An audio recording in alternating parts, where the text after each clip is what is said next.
Super, et l'enregistrement est lancé. Salut YouTube, j'espère que vous allez tous bien. Aujourd'hui, on se retrouve dans une nouvelle vidéo dans laquelle on va pouvoir parler, vous l'avez vu dans le titre, de Parcoursup. Et pour l'occasion, je m'étais dit, ça pourrait être d'autant plus sympa de parler avec quelqu'un qui a l'habitude de parler un peu sur ce sujet. Lucas, comment ça va? Buenas tardes a todos, j'espère que vous allez bien et donc aujourd'hui on se retrouve pour une vidéo à deux et donc oui, personnellement ça va très bien et on va donc parler de Parcoursup comme tu l'as dit. Exactement, ça me fait super plaisir de t'avoir. Merci encore de passer avec moi pour parler d'un sujet qui nous plaît à tous les deux. Je pense qu'on a beaucoup de choses à dire. Il y a pas mal de commentaires à faire sur le sujet, en positif comme en négatif.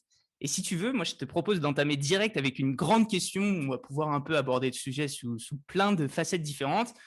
Typiquement, qu'est-ce que ce serait le problème avec Parcoursup? Alors typiquement le problème qu'on peut avoir avec Parcoursup qui est aussi son avantage par rapport à APB, c'est que en fait on voit l'évolution des vœux. C'est-à-dire que quand on formule des vœux sur Parcoursup, on voit son classement et on le voit descendre petit à petit. Donc ça a à la fois un avantage et un inconvénient. Son avantage, c'est qu'on sait où on en est dans la liste d'attente, on sait à quelle vitesse ça va, on sait si on a une chance ou pas d'avoir le vœu. Mais à l'inverse, en fait, le problème que ça pose, c'est que ça génère aussi beaucoup de stress chez les étudiants qui se disent est-ce que je vais être accepté? Est-ce que je vais l'avoir? Et donc, ça suscite beaucoup de questions de leur part. C'est clair. Et puis d'ailleurs, tu mentionnais aussi sur une de tes vidéos, c'est quelque chose qui se fait dans la lenteur. Nous, en plus, d'un point de vue étudiant, ça peut être très frustrant parce qu'on a l'impression que ça avance pas. Oui, Pourtant, toi, tu fais tes choix, tu as envie que ça aille vite, d'être fixé au plus vite parce que c'est quand même des engagements sur le long terme, hein. Tu as envie de te projeter dans la ville de tes études, de ton parcours, tu construis quand même ton avenir pro. C'est pas rien, quoi. ça c'est clair, ça c'est clair. Et donc, c'est pour ça que le fait de le voir avancer, ça permet un peu d'anticiper dans le sens à se dire j'ai plus de chances de me retrouver par exemple à Toulouse qu'à Bordeaux ou ailleurs. Mais comme, ouais, comme je te l'ai dit, c'est vrai que du coup, les élèves stressent davantage. Là où avec APB, il me semble que c'était tu vas là, point final, quoi. Tu n'avais pas de Ouais. négociation possible. Et l'avantage aussi que ça peut donner, cette nouvelle formule, si on peut en donner un autre, c'est que ça permet aux étudiants de repousser le moment où ils ont leur choix à faire. Donc jusqu'au Ouais. dernier moment, ils peuvent changer, mais c'est vrai que ça donne des avantages, mais ça donne aussi un gros inconvénient avec. Mais bon, on n'a rien sans rien. Ouais, c'est vrai aussi, mais c'est marrant parce que ça ressentait aussi dans les témoignages. Et d'ailleurs, je vous invite à regarder toutes les vidéos que tu as pu faire sur le sujet, qui moi, personnellement, j'ai beaucoup accroché avec et je trouve qu'il y a encore beaucoup à dire sur le sujet. Donc, je vous invite tout le monde. Puis, de toute façon, je mettrai personnellement, en tout cas, le lien de ta chaîne en description. Et il y a aussi un vrai problème sur l'acceptation des vœux. Comment est-ce qu'à ton sens, on pourrait en arriver à refuser quelqu'un sur 20 de ses vœux, 18, 18, 20 de ses vœux, et à chaque fois, on arrive à un refus? Je pense qu'il y a un côté quand même hyper démoralisateur là-dedans. Oui, Démoralisant. c'est vrai que oui, il y a un côté assez démoralisant, mais je pense que enfin, il faut voir aussi les vœux qu'ont fait les personnes. Ouais. C'est-à-dire que, OK, l'algorithme de Parcoursup doit traiter des centaines de milliers de personnes. Et donc, si chaque personne fait 10 vœux, plus de 5 millions de vœux, ce qui est énorme pour un algorithme. Mmh. Mais je pense qu'il faut regarder aussi, c'est la complexité des vœux qui sont demandés en termes d'accès. C'est ça, C'est-à-dire ouais. que si, par exemple, quand j'étais en terminale, j'étais d'emblée premier de la classe, mais j'avais demandé les 10 prépas MPSI les plus difficiles de France, Ouais, moi aussi, j'aurais eu 10 refus et j'aurais dit, oh, c'est bizarre, j'ai des refus, etc. c'est C'est ça. pour ça que j'avais mis des prépas très cotés, des prépas moyennement et moins cotés. Et le plus important, de toute façon, pour tous ceux qui nous regardent, c'est de faire une formation qui vous plaît, peu importe qu'elle soit cotée ou non. C'est votre travail personnel et votre investissement qui fera votre niveau. Vous pouvez venir par exemple, je donne le cas des prépas, mais c'est pareil dans toutes les filières. Vous pouvez venir d'une prépa qui est moins cotée et avoir de très grandes écoles parce que ça dépend de votre travail personnel.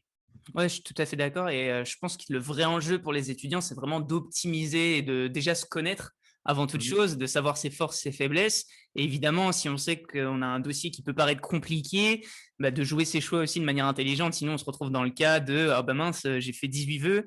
Pourtant, dedans, dans le lot, il y a que HEC, Polytechnique et des écoles Exactement, voilà, c'est ça. Tu as le bon mot. qui sont déjà hyper difficiles d'accès. Et je pense qu'il y a un autre problème aussi sur lequel on est peut-être un peu moins averti et qui pourtant touche pas mal de personnes, ce serait la pression sociale sur l'orientation.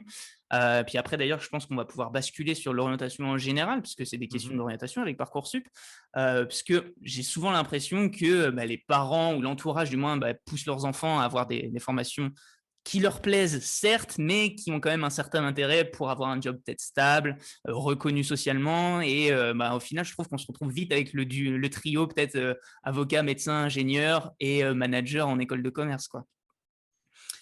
Et là, Non, je me demande comment on peut contourner ces biais. Et c'est vrai que à part vulgariser un petit peu plus, partager des informations et déconstruire un peu ces stéréotypes et mettre l'accent sur la passion avant tout, hein. Je pense qu'il y a encore beaucoup de travail là-dedans. Oui, c'est vrai, il y a beaucoup de gens, je pense, qui choisissent leur formation par rapport, comme tu disais, au côté un peu pression sociale, ou soit, Mm. tu sais, mes profs me disent que je ferais bien de faire ça parce que mes Ouais, résultats collent avec ça. Mais c'est bien, c'est très bien que les profs te donnent des conseils, mais ils sont pas à ta place à savoir ce qui te plaît. oui, C'est-à-dire oui. qu'ils peuvent te dire ça paraît en adéquation avec ton profil. Si c'est ce que tu aimes faire, bah, tant mieux, fonce directement. Mais si tu as des réticences, si tu as juste des facilités, mais ce que tu préfères, c'est cette autre matière où tu es peut-être quatrième, cinquième ou sixième, mais c'est ce qui te plaît vraiment, vaut mieux aller vers ce qui te plaît plutôt que ce dont tu es bon.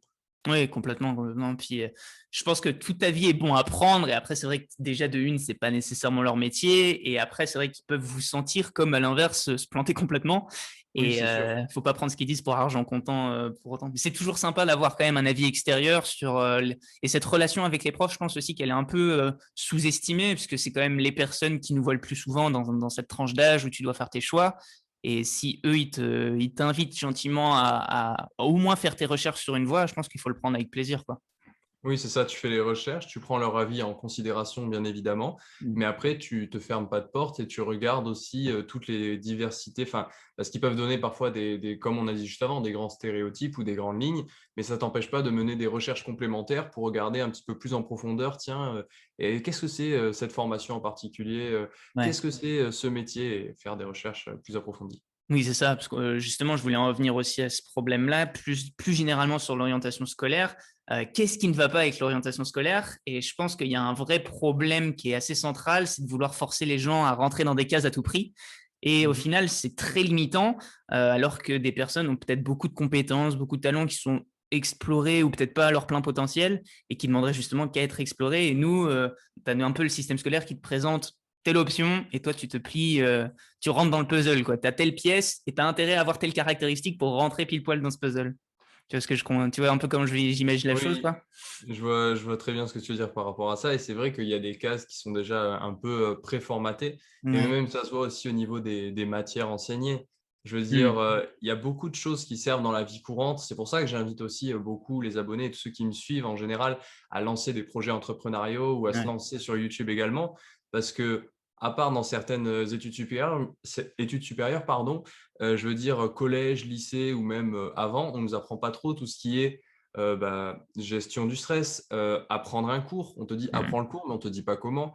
On te dit également sois à l'aise à l'oral et fais une présentation devant 10, 20, 30 personnes et gère la présentation. Et il y en a, ils ne sont pas à l'aise de faire des Mm. présentations devant un groupe, de dire leur opinion, de dire ce qu'ils pensent. Enfin, tu vois, il y a toute une partie aisance à l'oral, gestion de projet, être à l'aise dans ses baskets par rapport à tout ce qu'on peut faire autour de ses études qui n'est pas forcément pris en compte. Et ça devrait limite être soit des matières complémentaires à rajouter ou soit rentrer dans le cursus. Mais c'est vrai qu'il y a une petite refonte à faire sur certains points, je pense. Ouais, je suis vraiment d'accord avec toi sur ça et je pense qu'il y a plein de compétences qui devraient vraiment être mis bien plus en valeur. Je pense à la créativité, quelque chose comme ça. Et puis, comme tu le disais, on ne présente vraiment pas la possibilité de se créer sa propre voie, d'opter pour un parcours plutôt entrepreneurial, ce qui peut Mhm. correspondre à des personnes qui se cherchent, qui sont peut-être pas nécessairement faites pour le moule scolaire, qui est quand même assez formaté, un peu rigide par certains aspects et ça pourrait au contraire donner une beaucoup plus grande ouverture à des parcours comme ça, quoi.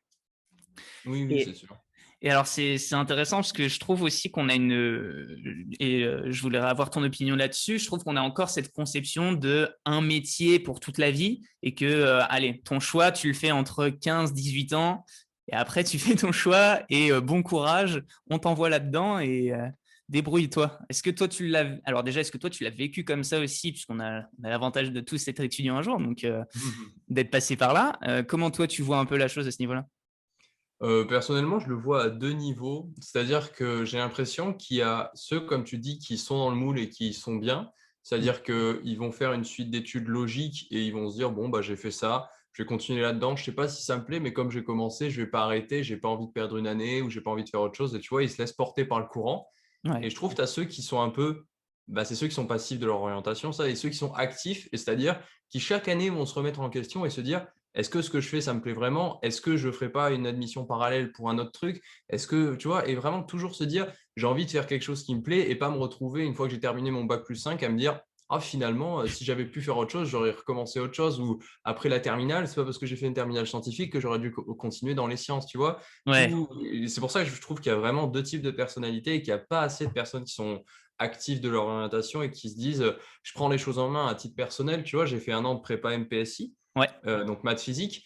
J'ai accepté de redoubler une année pour aller en prépa intégrée d'une école qui m'intéresse. Mhm. Mais rien ne m'est dit que peut-être l'année prochaine ou dans 2 ans, peut-être je referai quelque chose d'autre parce que ce que j'ai développé avec les projets entrepreneuriaux, ça me plaît énormément. Et donc, je vais faire une formation qui sera en adéquation avec ce que je peux faire à côté des études et pas avoir cette impression d'être en double casquette, un côté la journée ingénieur sur un côté très technique et le soir développer des projets, tout ce qui est commerce, communication et gestion de projet, tu vois. Ouais, ouais, ouais, je suis vraiment d'accord sur l'importance peut-être de développer des choses à côté et que ce soit même si c'est quelque chose de premier abord qui soit pas important ou qu'on pense pas à valoriser, mais un petit projet sur le côté annexe, ça coûte rien, on n'a rien à perdre et qui sait, peut-être qu'après ça peut devenir quelque chose de vraiment important pour lequel on peut consacrer plus de temps, plus d'argent et évoluer là-dedans.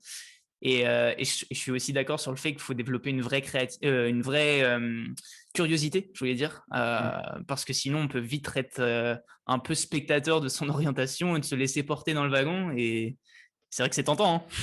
C'est ça, c'est vrai que quand je vois par exemple au niveau orientation, tu vois, tu Ouais, as ta journée type, tu as tes devoirs à faire et après tu as du temps libre. Et moi, ouais. je sais que le temps libre, depuis que j'ai commencé en 2018 YouTube, c'est constamment dans mes projets entrepreneuriaux. J'y passe énormément de temps. Donc, imaginer des vidéos, les tourner, faire des partenariats, enfin, tu vois, faire plein de choses Mm. autour. Et vraiment, ça, tu vois, ça m'anime énormément. Et je me dis, les autres, qu'est-ce qu'ils font? Est-ce qu'ils sont passifs à regarder une série ou tu vois, à Ouais. regarder, tu vois, ils sont consommateurs, mais ils ne sont pas créateurs. Et je trouve qu'il n'y a pas assez de gens qui sont du côté créateur de contenu. Ça peut être n'importe quoi, ça peut être un podcast, ça peut être une vidéo, Mm, ça mm. peut être écrire un livre. Enfin, tu vois, il y a mille et une façons de le faire, mais je pense qu'il faudrait davantage inciter les gens à devenir actifs en parallèle de leurs études pour bah, être beaucoup plus actifs après dans ce qu'ils feront dans leurs études. Ouais, c'est clair, c'est clair. Bah, justement, je pense qu'en plus, on n'en a même pas parlé en introduction, mais c'est peut-être le moment, si toi, tu veux présenter à partir de quel moment tu t'es dit, tiens, pourquoi moi, je ne ferais pas quelque chose à côté de mes études? Et est-ce que tu as toujours fait ça un peu en parallèle de tes études? Alors, en fait, au tout début, j'avais créé la chaîne YouTube en 2017 pendant mon année de terminale et parce que j'avais un projet, c'était Ouais. d'organiser un The Voice via Internet. Donc, je m'étais Ok. dit, je veux créer l'émission The Voice sur Internet pour laisser sa chance à tout le monde et que les gens puissent participer depuis chez eux. Donc, il n'y a pas de frais de transport, il n'y a rien à prévoir. Donc, j'organise mon petit projet, je me crée un compte YouTube, un compte Facebook, j'ajoute plein de gens dans la chanson, etc. Et bref, 8 mois plus tard, je tourne l'émission.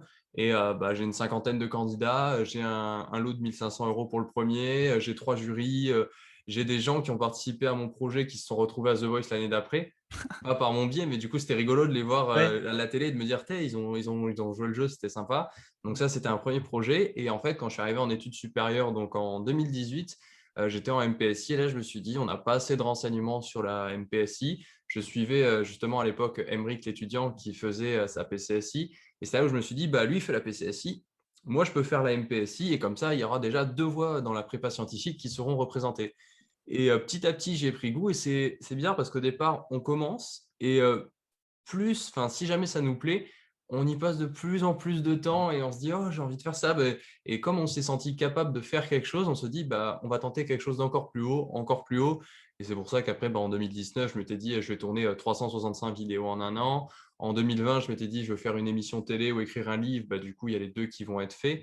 Et le livre sort le 15 juin. Ça s'appelle Le petit guide du youtubeur étudiant. C'est pour aider les étudiants à se lancer sur YouTube en parallèle de leurs études. Et les émissions télé, c'était des jeux télé avec Olivier Mine ou Alex Wood. C'est génial, hein? Bah, félicitations déjà, parce que c'est quand même un petit accomplissement, on peut le dire, Bah oui, c'est ça. Et c'est clairement. vraiment enchaîner les accomplissements en se Ouais. lançant au départ sur YouTube, tu vois. Et c'est génial parce que tu vois, tout le monde n'a pas cette idée-là de se dire, tiens, et si je vais faire un petit The Voice sur Internet, Ouais. Mais je tu vois, pense qu'il y c'est. a beaucoup de gens qui ont des idées, tu vois, comme ça, enfin peut-être des projets dans leur tête, mais qui ne les concrétisent pas. Ouais. Donc, t'as ceux qui en ont pas ou qui n'ont pas, tu vois, l'habitude de réfléchir peut-être à des projets, tu vois, ils sont juste dans la routine, etc. Mais tu en as, je pense, qui sont entre les deux, c'est-à-dire ils sont là, ils ont des idées de start-up, de projets entrepreneuriaux, de concepts, mais juste, ils n'osent pas le concrétiser, soit par peur du regard des autres, ou soit par Hmm.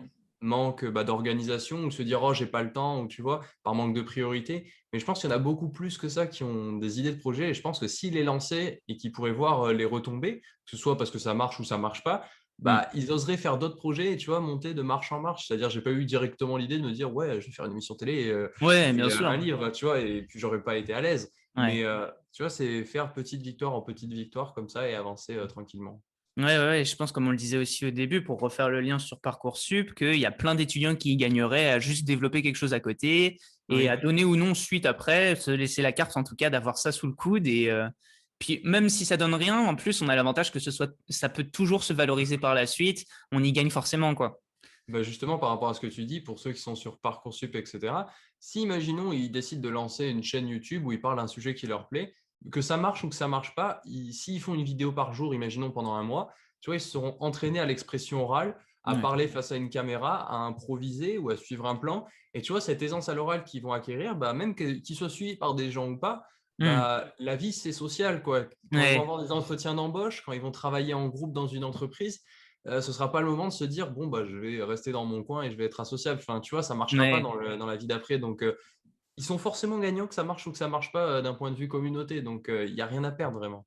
Clairement, clairement. Et ce qui est sympa après, donc pour rebondir aussi sur toi, je voulais savoir, moi, si toi, personnellement, tu vivais bien la prépa, parce qu'au moment de faire ses choix, on a aussi cette pression de se dire, alors, il faut que je prenne le parcours qui me corresponde avec ma manière de travailler, mes attentes et un peu la vie sociale aussi qui est à côté, qui est hyper importante. Est-ce que toi, tu l'as bien vécu et tu le vis bien dans tes études? Oui, oui, non, ça va. J'ai trouvé un équilibre un peu entre tout. C'est vrai qu'avec bon, les crises qu'il y a eu sanitaires, c'était pas Ouais. facile forcément. Tout ce qui était, par exemple, lien social, sortie, faire autre chose, etc. Mais on va dire que peut-être, du coup, le fait d'avoir des projets aussi à côté, ça a fait que, tu vois, je sens, c'est pas que je sens pas le truc passer, mais c'est-à-dire que là où peut-être quelqu'un a rien, il va se dire, je vais passer mes journées sur Netflix et je vais m'ennuyer. Moi, je me Hmm. dis, oh, tu vois, j'ai ça à faire, ça à faire, ça à faire. C'est juste, ça m'a laissé plus de temps pour le développer plus vite. Mais dès qu'on pourra refaire des nouvelles choses beaucoup plus sociales, sortir, etc., peut-être je réduirai la dose dans le projet entrepreneurial et que je mettrai un peu plus dans le côté vie sociale, tu vois. Ouais, t'es assez flexible à ce Voilà, niveau-là. c'est des questions de jauge un peu qu'on peut avoir, mais je pense, ouais, c'est pour ça qu'il faut que les étudiants, il faut que vous arriviez à créer des jauges, à avoir des projets, etc. Comme ça, vous pouvez choisir ce que vous avez envie de faire et c'est pas l'inverse. C'est clair, c'est clair. En plus, on le dit tellement pas assez que ça fait du bien de se l'entendre dire. Moi, j'avais une question ensuite plutôt liée à toi, encore une fois. Est-ce que personnellement, tu as fait des tests d'orientation scolaire et tu sais, tu passes à travers un parcours, tu réponds à des questions qui sont quand même très formatées et à la fin, on te donne un job de rêve qui, trois quarts des temps, ne te correspond pas. J'ai fait des tests comme ça, mais justement, ce qui est drôle dans ce que tu dis, c'est que en fait, ça correspond. En gros, en Ah, seconde, c'est un truc qui m'a marqué. C'est en seconde, tu vois, on avait une heure toutes les 2 semaines d'orientation, tout ça. Et elle nous ouais, fait faire un test au NICEP ou je sais pas quoi. Enfin, tu vois, les tests ultra formatés, ça c'est vrai. Et là, je regarde les résultats et genre dans les résultats, j'ai genre, je sais pas, 6 sur 20 ou 7 sur 20 dans le scientifique mhm. et 12 ou 13 sur 20 dans le côté commerce et vente et négociation. À ce moment-là, je fais pas de YouTube, je fais rien du tout, je fais pas de projet entrepreneuriaux. Mais j'avais dit à la prof, regardez, c'est bizarre, l'année prochaine, je vais faire scientifique, mais j'ai 2 fois plus de résultats pour quelque chose si je voulais faire du ES. Et tu vois, j'ai fait mon bac scientifique, je fais ma prépa MPSI, je fais ma prépa intégrée là, plus scientifique. Mais plus tard, je pense me diriger quand même sur le côté ingénieur commercial ou tu vois, ingénieur. Et donc, c'est pour ça que je me dis, en rétrospectivement, une fois que je suis en train de faire mon cursus et de voir petit à petit où je veux évoluer, tu as toujours une envie au fond de toi ou un cursus que tu as envie de suivre ou quand tu fais ce genre de QCM, parfois ça te donne des vrais résultats, mais toi tu te dis, non, j'ai pas envie de faire un autre bac que le bac scientifique ou non, j'ai pas envie de faire autre chose que la prépa scientifique. Et donc tu suis, comme on disait, passivement, et c'est ce que j'ai fait pendant mon lycée, hein. J'ai suivi passivement en terminale, après je suis allé passivement en MPSI. Mais là, plus les années avancent, plus je commence un peu à recadrer sur ce que je veux faire vraiment et ça recolle en fait avec ce qu'il y avait au Ouais. début, donc la boucle est bouclée, quoi, tu vois. Ouais, c'est drôle. Des fois, il y a des indicateurs comme ça, des petites choses. On se dit, ah, en Ouais, c'est fait, si ça. je l'avais creusé, peut-être qu'avant, j'aurais pu faire mes choix plus facilement, quoi. C'est ça, mais le fait d'avoir après été actif avec YouTube et tous les projets, ça a permis que au lieu je reste dans cette voie à me dire bon je finirai dans tel domaine parce qu'on m'a dit que c'était là-dedans qu'on me voyait bien, je finirai peut-être Hmm. dans un autre domaine parce que c'est là-dedans que j'ai envie de me voir.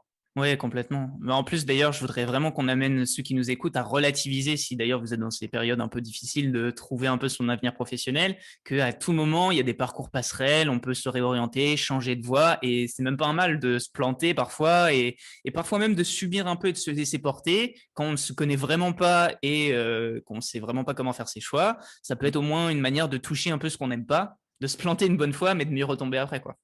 Exactement, exactement. Super. Et ben après, moi, j'avais des petites questions vraiment focalisées sur tes choix personnels d'orientation. Ouais. Est-ce que pour toi, ça a été quelque chose de facile ou de compliqué? Et est-ce que tu as une certaine vocation depuis que tu es petit? Alors, depuis que je suis petit, non, il n'y a pas eu de certaine vocation. Il y a eu par contre un attrait pour tout ce qui est mathématiques et scientifique. Donc, Mhm. c'est-à-dire bah, les maths, j'ai vraiment beaucoup aimé ça. Et donc, bah, ça s'est traduit bah, primaire, collège, lycée, toujours dans les deux premiers. Enfin, vraiment, j'aimais beaucoup. Après, ça devient beaucoup plus abstrait sur les études supérieures. Mais tu vois, le côté chiffres et nombres, c'est quelque chose que j'aime beaucoup. Et non, il n'y a jamais eu de je veux aller là précisément. Tu vois, c'était collège, lycée, on se laisse porter.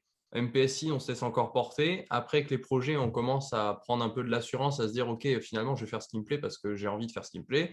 Donc, c'est toujours la même chose, mais c'est dans telle école parce que c'est telle école qui me plaît.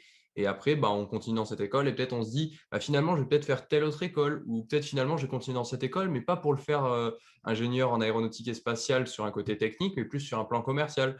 Genre, tu Mhm. vois, c'est vraiment affiné au fur et à mesure et peut-être que je changerai encore d'avis d'ici 2 3 ans, mais tu vois, faut Ouais. pas hésiter à c'est ce que je disais, à se remettre en question chaque année et faire une introspection, à se dire, bon, alors, qu'est-ce qui me plaît, qu'est-ce qui me plaît pas, plutôt que de se dire, je fais les 5 ans et on verra après. Ouais, ouais, ouais, complètement. Parce qu'en 5 ans, on évolue. Mais si je reviens 5 ans en arrière, donc actuellement, c'est vrai que je suis un parcours en doctorat, si vous n'avez jamais pensé auparavant. Et petit, Mhm. je dirais même que j'ai pensé au doctorat que pendant mon master 2.